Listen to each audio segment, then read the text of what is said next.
Try to intercept ना, तो आपको इंटरसेप्ट ही करना है उसको जितने जल्दी कर सको। इंटरसेप्ट आप ऐसे करोगे तो उसे फायर ही ना करने दो, you not allowing him to assemble it. तो ये तरीके हैं लॉजिकली कि आप असेंबल ही नहीं होने दे रहे, वो उड़ ही नहीं पाता है। ठीक है, दैट इज फर्स्ट। आप उसको जहाँ से वो उड़ता है वहीं पे इंटरसेप्ट करने की कोशिश करते हो यूजिंग योर मिसाइल्स। आपको एरियाज पता है कि यहाँ पे है, आपको लगता है न्यूक्लियर थ्रेट है, यू स्टार्ट टारगेटिंग देम। ठीक है, पहले से ये तरीका है। उसके बाद अगर फट जाए तो फिर नहीं। किसी भी रडार सिस्टम का सिंपल सा मतलब इसका एयर डिफेंस का फंडा क्या होता है, you got a radar which is a detection unit.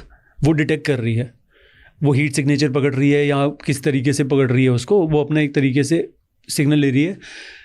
जब आयरन डोम की बात होती है या अपने डेविड स्लिंग की है या S-400 की है, ये डिस्टेंस के हिसाब से अपना जो आकाश सिस्टम है जैसे 400 किलोमीटर का सिस्टम है उसका। सो ये detects at a range of 400 kilometres. तो उसके 400 किलोमीटर के अंदर जैसे भी कोई ये प्रोजेक्टाइल आता है तो वो उसको डिटेक्ट कर लेता है। सेकेंड सिस्टम इज आपके पास गाइडेड मिसाइल्स, क्रूज मिसाइल्स या बैलिस्टिक मिसाइल्स हैं। ये तीनों चीज़ें, बैलिस्टिक तो जनरली नहीं होंगी, क्रूज होंगी। तो आप उससे टारगेट करते हो और उसको हिट करते हो। सेम थिंग हैपन्स विद आपका जो हमने आयरन डोम की बात करी उसमें भी यही होता है। Okay, similar systems, cruise missiles, the detection is better. इतना फेमस क्यों है?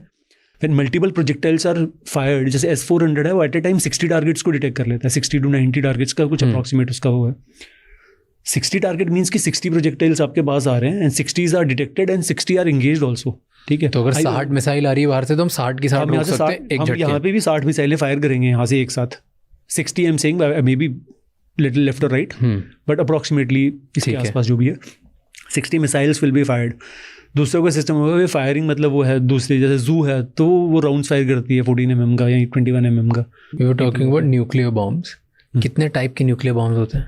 The idea behind it is, जो इस न्यूक्लियर बॉम्ब्स का है वो वेट से ही कैटेगराइज होगा कि amount of explosive that is there, कितना इनरिच्ड और किस लेवल पे इनरिच्ड है। क्योंकि जो उन्होंने हिरोशिमा में अटैक किया था उसका नाम था लिटिल बॉय।